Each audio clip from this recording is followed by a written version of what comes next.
Not only did Bhad Bhabie reveal that Chief Keef was inappropriately involved with her when she was only 16 years old, she also detailed that she was extremely battered and abused by men before she even got to Chief Keef. So not only was he dealing with a 16-year-old, but a broke down, traumatized, Dr. Phil rejected 16-year-old with no home, no family, and no love. Y'all did, you did like some shit about the camp, like was saying like that shit traumatized you.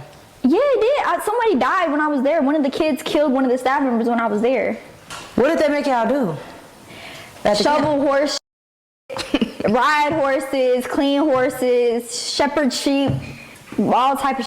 You crying to go home, or you just thugged it out for real? You look at somebody wrong, they put you on reflection. Now you sitting at a desk with your face. You sitting at a desk with your face to the wall.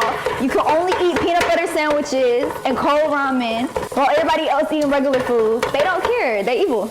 So why your mama didn't come get you? Because she didn't believe me. For real? Because they monitor your letters. So if you tell your parent what's going on there, they'll not send your letter out. Y'all motherfuckers be out business. No, there was kids there getting molested. And yeah, that's... You got molested? Not there. But in life? Twice. Oh. Well, I don't know how many times you want to count it, but I mean... Who's molested?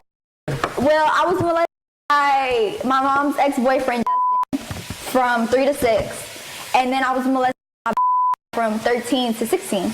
Hold on. And then I had 30-year-old boyfriends when I was 17, 18. Where's he still out living his life? He's living his life. Too. This is truly a tragedy to hear something like this, but on the bright side, it's good to hear that they're working on her biopic. Instead of the color purple, it's going to be called The Color White, and Keef Chief is going to be the main protagonist. All her life she had to fight. She telling her sob story to a big black woman in the kitchen, cooking up some greens. What type of down home, slavery, Aunt Jemima madness is this? Bhad Bhabie had it bad. Mary J. Blige, move over. Who did you go through the most stuff with? Levon. Yeah, didn't even need to ask that question. Well, between him was probably Sosa, because y'all was together for a long time. Well, Sosa drugged me through a glass door. We used to get up in there, rip 3 dreads out, don't give a fuck. I got scars from that shit. Like, hold on. Y'all used to be fighting too? Do you see? Why? Now what y'all was fighting for? I came through and broke the door. I didn't give a I was young. I used to just, I don't know. We need to put you in some anger management. Dr. Phil couldn't help her. I'm gonna get her though. I be chilling. If you just don't fuck me, and I be chilling. I'm gonna break your door down, but if you fuck me, I'm gonna break your door down. But then he got up in there with me. He drugged me through that motherfucker. Chicago niggas is stopping to play, okay? No, why are they so sweet at first and then they go like, it take like a quick, like real quick. Turn. Like, and then it'd be like, whoa, how did we get here? Then have you talked to... I guess since boot camp didn't work out, they decided to see if Chief Keef can scare her ass straight. They put her around the most demonic rapper at the time, thinking that he would get her to snap out of it and appreciate her privilege. But it did the total opposite. She got turned out by some street dudes, and I would hate the thought of a jail-bound Chief Keef putting that pressure on Bhad Bhabie. I don't want to imagine him in full savage mode with a blunt in his hand and R. Kelly playing in the back with Bhad Bhabie yodeling, damn near unconscious with his sweat dripping all over her back. He used her, he abused her. After this, I wouldn't be surprised if they put him in jail. So, you used to date Sosa. What was that like? I'm asking because he's from Chicago. I wouldn't call it, we wasn't like me and Levon. Like, I just used to go over there and hang out, get out. I'm a real ass bitch. Like, that's what it is. So y'all wasn't together, y'all was just around. Yeah, like I wouldn't call, but like we was really close though. Like it was like a friendship with benefits. I don't know, I just call him my ex. I call everybody my ex. So y'all wasn't like together, but y'all was just fucking around. We wasn't like exclusive, like we was both doing our own thing. But I remember one time he was like, I can have any bitch over here, but I still call you over here. And I was like, oh, you been having every like I said, I was like sick. Well, no, that's it. Yeah. I was She let the cat out the bag. She was only 16 years old. Even though she stopped herself, she already said enough. Her haircut alone is getting the hillbillies riled up to do something to keep Chief. We already got the Carmelo Anthony stabbing in the news. And here go Bad Baby with a mullet talking about getting abused by Chief Keef. She caught herself right before she said she was 16. It had to be the smell of them candy yams that made her loosen up. Shout out to Ari Fletcher. Her podcast is all about getting people around some soul food so they can feel right at home and say everything that's on their mind. Drink Champs ain't got nothing on her. She don't gotta get nobody drunk to loosen up. P&B Rock got shot and killed over some fried chicken. Now it's looking like Chief Keef about to be spending the rest of his life in jail over some down-home soul food. I took it personal because I was young, so I was like, "Oh, you having bitches over here?" He probably. So that was like, it was like a I'm yours and you mine, but you really for whoever. Yeah. Like a little delusion with the friendship. Oh yeah, I was very, very delusional. Very. How long did y'all delusional. fuck around for? 4 years. That's a long ass time. That was your man. You ex. I got with somebody else and then left them for him. For a little situationship. The conversation would have been less complicated if she would have just said that she was a pass around, because it's not like Chief Keef was the only adult involved with her. I think a lot of times people forget that there's cameras rolling. Once they loosen up, they start talking like they're talking to a therapist, not realizing that the whole world is going to be listening. Ari Fletcher is a genius for this. Bad Baby still haven't responded to all of this publicity because she still got the itis. Soulja Boy just had to cough up $4 million for beating on his assistant. Now he got Bad Baby in the news, speaking on him real bad.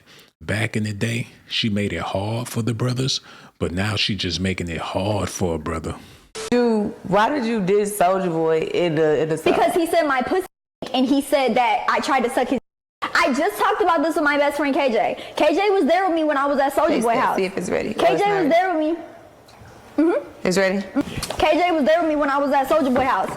He said, I don't even know a time when you could have tried to suck his dick. And then how do you know my pussy? When were you by my pussy? I didn't know he said that. Listen, there's a lot of motherfuckers that's been by my pussy. You are not one of them. Not it's a lot of mother. You are not one of them. I was sure wondering, like, what happened on Soulja Boy? Like, I must have missed it. Have you talked to Soulja Boy? No. The fuck I talk to Soulja Boy about? Lying about your pussy. Soulja Boy, don't be doing that for real. Just for real. embarrassing. How you talking about somebody who was around you when they was sick? Oh, you was around when you was sick? Now that don't sound too right to me. That sound a little young. How old is Soulja Boy? How old is he? About 30 something. And you was, if I do the math right, that's jail time. I don't know. That's absolutely right. He was way too old to be messing with that child at the time. Now people wondering, do he got an appetite like R. Kelly? Do he still like him young?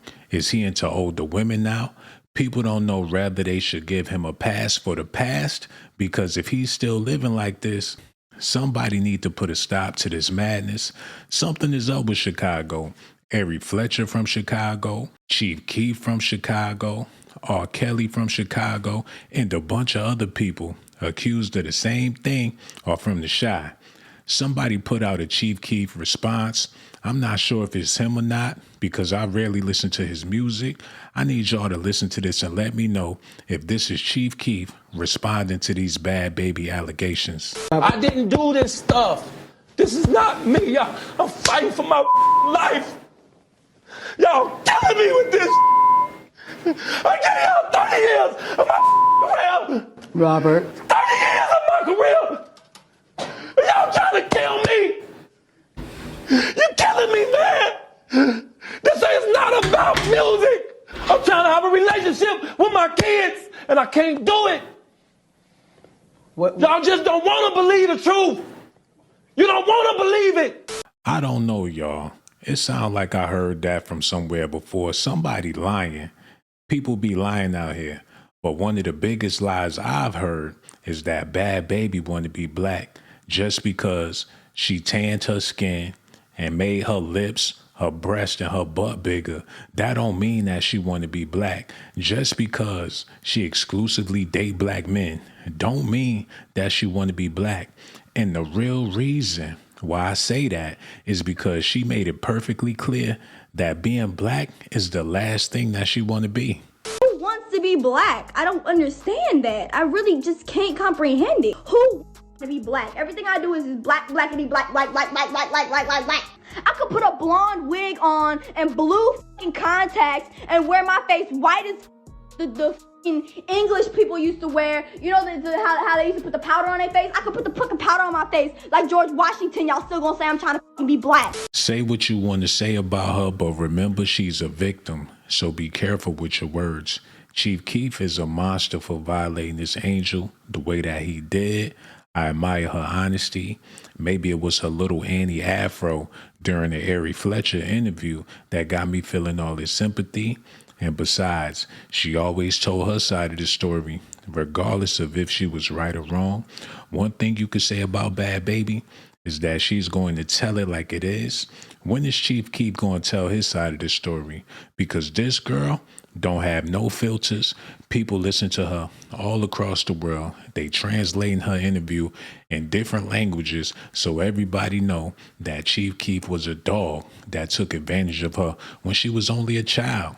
So, I'm going to tell y'all my side of the story. How I found out up until now. So, if this all started, I'm gonna take y'all back to where this really started from. So, me and Levon get into it. We was drunk, and sometimes, when we get drunk, we either all night or fight all night. And you know, yeah, we get physical, whatever. So, me and Levon, we're drunk, we get into it. I up by calling Sosa. So I call Sosa and I'm like, yeah, we fighting, blah, blah, blah, blah. Like, basically, like, come get me. So Levon, so me and Levon went to go lay down. I go to lay down with him. When I get in the bed, Sosa calls me. Levon answers my phone. It didn't say Sosa at the top or nothing. It was just the phone number. But Levon answers the phone and you hear Sosa's voice saying, Danny, what's up? Or Danny, where you at? So I was the one that cheated first. So I cheated by calling Sosa from the jump. So after Levon answered the phone, he busted my lip, broke my phone. I tried to stop him from leaving, and when he was trying to close the door, I put my hand in the way, so he accidentally slammed my hand in the door. My hand was literally hanging. My teeth were loose. It was just a whole big thing. So I'm trying to wake E up, and I'm telling E, take me to the hospital. Meanwhile, the phone never hung up. The phone never hung up, so Sosa heard all this shit going on, right? So right after that, I'm trying to wake E up to take me to the hospital because my hand is literally like hanging, like fucked up. So E's drunk as fuck. He's like, Danny, go lay down. And I'm like, bro, okay. So I call Sosa and I'm like, bro, I need to see a doctor. Like, I need to go to the hospital. So he comes and picks me up and he calls like the house. We use the same house call doctor. So he calls the doctor for me. The doctor comes, looks at my wrist, makes sure my teeth aren't going to fall out, gave me some medicine, and I go to sleep. I stayed at Sosa's house that night. This was all at like 5, 6 o'clock in the morning, so I took 2 Xanax, went to sleep, and didn't wake up till 4 or 5 o'clock. I call E's phone when I wake up, which E's Levon's best friend, and when he called me, it was on FaceTime, and he seen, like, Sosa got a whole bunch of shit above his bed, like the glow gang shit or whatever. So E seen that and was like, oh my God, Danny, are you dead ass right now?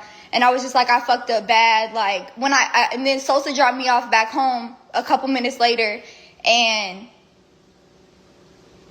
when I got there, Levon was boxing his stuff up in boxes. I was crying on the floor, screaming like, please don't leave me, our family, please don't leave me. So he left his stuff. He ends up going to stay at a hotel for 2 weeks. And in these 2 weeks that he's gone, he meets Alabama. Me and Levon get back together after this 2 weeks. And I'm on Instagram. Me and E sitting in the bed, I'm on Instagram. And I click a picture of Alabama on the Explore page and I see it says follow. And I'm like, what? Alabama follow me? So I called Talon. And I'm like, did something happen between us and Bama? Like, I'm confused. So Talon's like, oh, I had heard something about her and Levon. But she was like, I didn't even think it was serious. I thought it was just made up, so I didn't even tell you. I didn't want to work you up. So I called Levon, and I'm like, Levon, you know this bitch? Like, so I'm texting Levon. I'm on the phone with Levon, and I'm texting Bama, like, Bama, call me now. Like, what the fuck? Like, why am I hearing something about you and my baby daddy? And she's like, what? No, never. And I'm like, girl, what? Like, be real with me. So she calls me, and she's like, yeah, we met, and we exchanged numbers, but that was it. Levon didn't tell me the truth, nor did Alabama tell me the truth. So, basically, like, a couple weeks later, I'm at my mom's house in Florida. And Levon not answering the phone, so I tracked the location on the car, and I see that the car is in Alabama's neighborhood. So I called Alabama, like, is Levon at your house? And she was like, no, he's not. She was like, hold on, give me 5 minutes, I'm gonna call you back. So she calls me, and she's like, yeah, my mom has it all on recording. She was like, yeah, we linked each other a couple times, but we never had sex. It wasn't like that. Like, he lied to me and told me that he wasn't him. First of all, he has my name tattooed on his neck. Like, how the fuck are you going to say that he told you it wasn't him when you could have easily figured out it was him?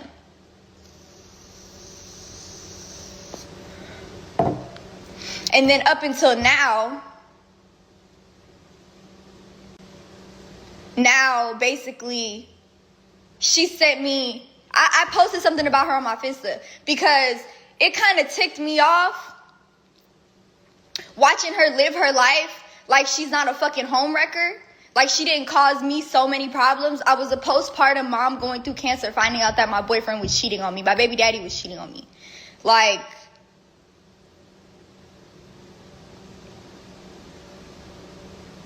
she just rushed, and this is not the first time she's done this to a girl. I just had a famous girl DM me 2 hours ago saying, oh yeah, she hit up my boyfriend as soon as I posted him. Like, this is something that this girl does. So even though Levon is in the wrong, Alabama's even wronger because a man gonna be a man, but bitch, you call yourself my friend. Like, what the fuck? So anyways, I posted something about her on Finsta because I was ticked off watching her live her life like she ain't do nothing. I was just like, this bitch just acting like everything's fine and dandy. Like, bitch, you're a fucking homewrecker. Like, what the fuck? So someone sent her the post from my Finsta and she DMs me and she's like, I don't want to be nothing like you, Dr. Phil loser, bitch. And your bum ass man keeps hitting me up. He wants me so bad, confessing his love to me, da da da. So yesterday, she sends me, was it yesterday, the day before yesterday? The day before yesterday, she sends me a screenshot of some messages with her and LV. But she deleted the messages she had sent to him where the messages I posted yesterday, it was those messages. But Levon ended up sending me the real messages where she was like, come to my house, come see me.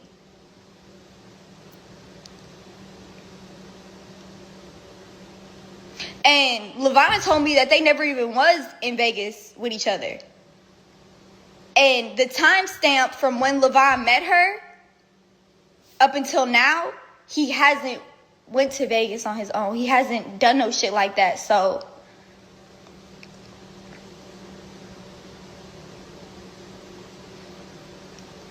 So basically, she sends me a whole bunch of screenshots yesterday of messages with her and Levon. Levon saying they not real.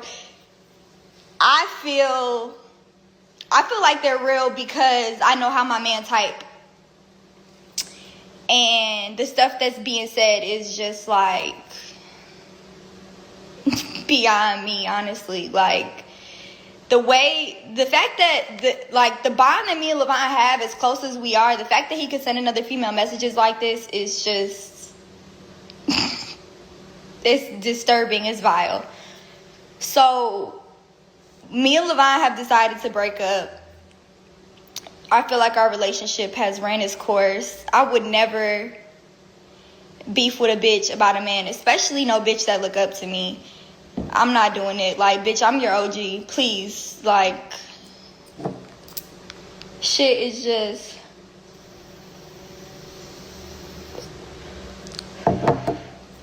shit is really crazy. And, like, I literally just had surgery a couple days ago and I'm dealing with this right now. Like...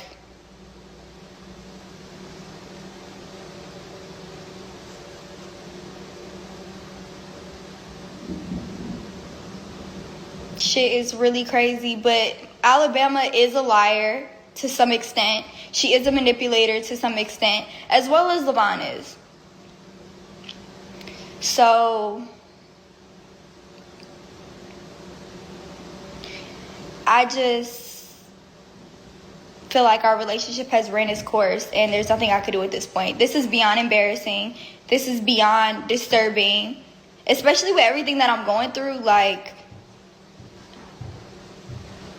it's just...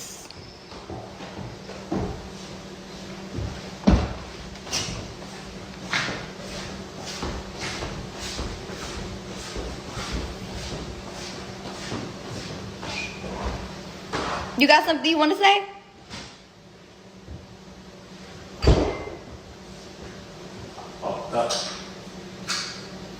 It's not funny. We can't take nothing serious. Yes, that's him. Like, we live together. We have a whole baby together. Like, he's not just gonna disappear out of thin air. But we have decided to break up. Was I supposed to hide him like how Ari did? Y'all gotta let me know how y'all feel about this. Do y'all feel like Chief Keef need to go to jail for being involved with this girl when she was so young? He was like 30-something years old when he was messing with her. Done graduated high school. That's if he graduated. He done dropped out of high school. Didn't even get his GED. Started his rap career. Blew up in Chicago. I mean, when that Love Sosa came out and his other hits came out, he had Kanye West on the feature. He was signed to Interscope. He was a young artist. You had Fredo Bang and all them dudes working with him. The drill scene lit up. Lil Durk was working with him. King Von was on the track with him. I mean, Chief Keef was the hottest thing out of Chicago. It was plenty of grown women at the club trying to get at that young man, but that ain't what he wanted. He wanted Bad Baby. I don't know what it is about her that attract all these rappers. Maybe it's because she white. I don't know. Y'all gonna have to let me know. But I do feel sickened at the fact that he was involved with a 16-year-old. He giving R. Kelly vibes. Should we try to get him arrested? I ain't gonna be the one to snitch, but I would if y'all with it. Y'all let me know how y'all feel about it. I got so much love for y'all. I'ma holla at y'all later.